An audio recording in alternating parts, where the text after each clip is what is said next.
Story शुरू होती है एक बड़े कॉमेट से जो डायरेक्टली अर्थ की तरफ आ रहा है। पूरी दुनिया पैनिक में है, लेकिन हमारा हीरो जेवाइन बिल्कुल टेंशन फ्री है।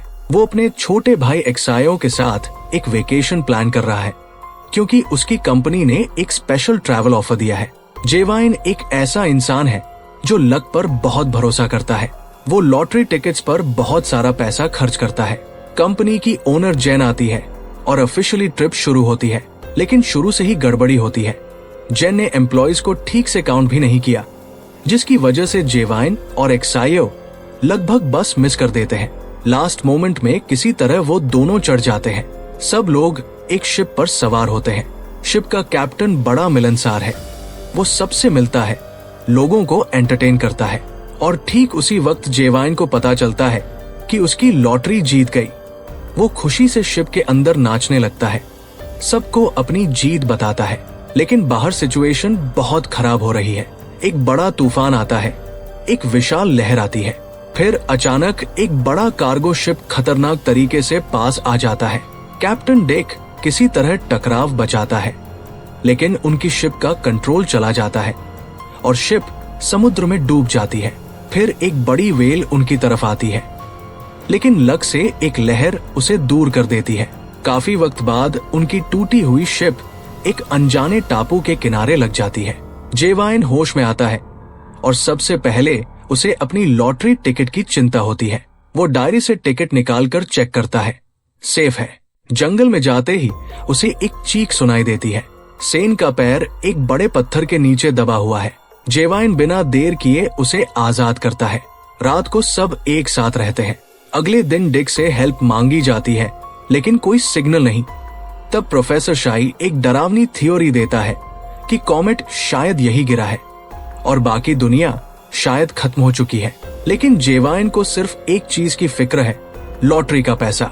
दिन गुजरते हैं, बारिश आती है, लोग पत्थरों के नीचे छुपते हैं, खाना ढूंढने के लिए जंगल में जाते हैं, फल मिलते हैं। धीरे धीरे ग्रुप सर्वाइव करना सीखता है। वो अपनी कलरफुल जैकेट से एक बड़ा इमरजेंसी सिग्नल बनाते हैं, एक टावर बनाते हैं, लेकिन कोई रिस्पॉन्स नहीं आता। फिर एक जोरदार धमाका होता है। एक्सायो शिप रिपेयर करने की कोशिश में कुछ गड़बड़ा देता है। ग्रुप मिलकर डिक को लीडर चुनता है। शुरुआत में सब ठीक चलता है, काम बंटते हैं, सिस्टम बनता है, लेकिन धीरे धीरे पावर डिक को बदल देती है। वो स्ट्रिक्ट से हर्ष होता जाता है, छोटी छोटी बातों पर चिल्लाता है। जेवाइन को ये पसंद नहीं। एक दिन वो रूल्स तोड़कर अकेले चला जाता है। वापस आने पर डिक उसे सबके सामने बेइज्जत करता है। जब सेन उसके लिए बोलती है, डिक उस पर भी चिल्लाता है। बस जेवाइन का गुस्सा फूट जाता है। वो डिक पर टूट पड़ता है। फाइट होती है, जेवाइन हारता है। पनिशमेंट में उसे पेड़ से उल्टा बांध दिया जाता है। रात को एक्सायो चुपके से उसे छुड़ाता है। अगली सुबह जेवाइन का फैसला पक्का है, यहाँ से निकलना है। वो एक्सायो को मनाता है और दोनों एक छोटी बोट लेकर ओशन में निकल पड़ते हैं। सेन रोकने की कोशिश करती है, लेकिन जेवाइन लॉटरी टिकट दिखाकर बोलता है कि इसके लिए ये रिस्क लेना जरूरी है। लेकिन थोड़ी दूर जाकर उन्हें एक मरा हुआ पोलर बियर दिखता है, पानी में तैरता हुआ।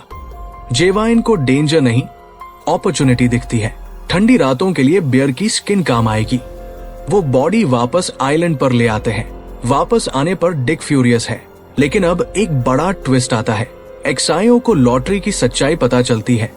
वो आधे पैसे मांगता है, जेवाइन मना कर देता है।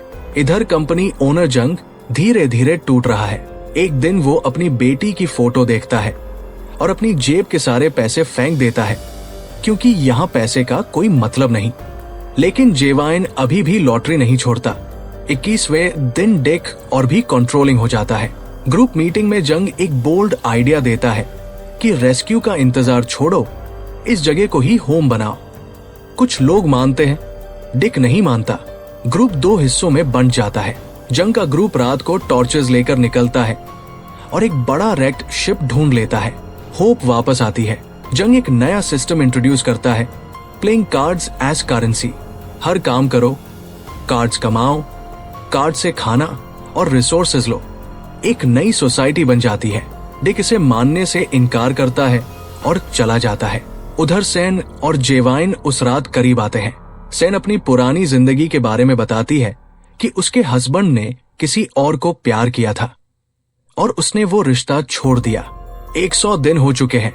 जेवाइन और एक्सायो जंग के अंडर नहीं रहना चाहते, तो वो एक क्रैश्ड हेलीकॉप्टर में रहने लगते हैं।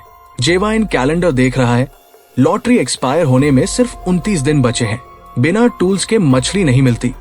भूख बढ़ती है। जंग से इक्विपमेंट मांगते हैं, वो मना कर देता है। सेन रात को चुपके से मछली लाती है, लेकिन जेवाइन ईगो की वजह से रिजेक्ट कर देता है। 90वें दिन तक जेवाइन टूट चुका है। लॉटरी अब जरूरी नहीं लगती और तभी कुछ इम्पॉसिबल होता है। आसमान से मछलियां गिरने लगती हैं। कोई तूफान नहीं, कोई एक्सप्लेनेशन नहीं, बस मछलियां। जेवाइन भूखा है, खाता है और फिर उसका दिमाग चलने लगता है। इन मछलियों को दोनों ग्रुप्स को बेचो। प्लान काम करता है, लेकिन इससे दोनों ग्रुप्स में झगड़ा फिर शुरू हो जाता है। झगड़े के बीच अंधेरे में एक फ्लैशलाइट जलती है। जेवाइन ने शिप के पार्ट से बनाई है। वो एक बड़ा आइडिया देता है कि क्यों न ऐसी जगह ढूंढे जहां कॉमेट नहीं गिरा। शायद दुनिया अभी भी है। और बस जेवाइन नया लीडर बन जाता है। वो रोल्स असाइन करता है। वेदर मॉनिटर होता है, टाइड्स ट्रैक होती है, शिप की बैटरी से एक फोन चार्ज होता है। लोग अपने घर वालों की आवाजें सुनते हैं। होप अब रील है। एक दिन एक अजीब आवाज आती है। सब माउंटेन पर चढ़ते हैं। दूर ओशन में एक शिप दिखती है। फायरवर्क्स छूट रहे हैं। इसका मतलब रेस्क्यू आने वाला है। लेकिन जेवाइन और एक्सायो एक गलत फैसला लेते हैं।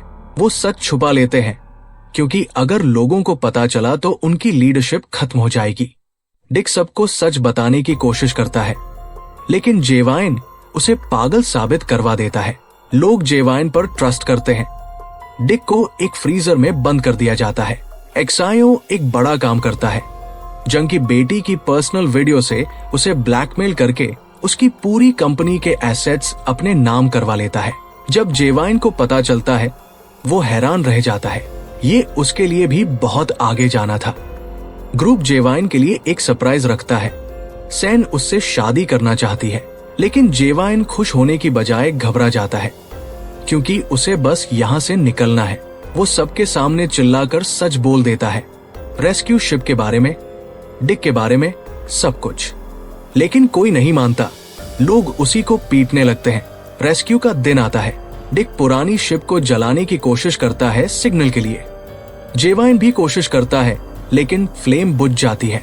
तभी डिक देखता है कि जंग के हाथ में सिगरेट है। वो जंग को इलेक्ट्रिक शॉक देता है। सिगरेट फ्यूल लाइन पर गिरती है और पूरी शिप आग की लपटों में घिर जाती है। सिग्नल मिल गया।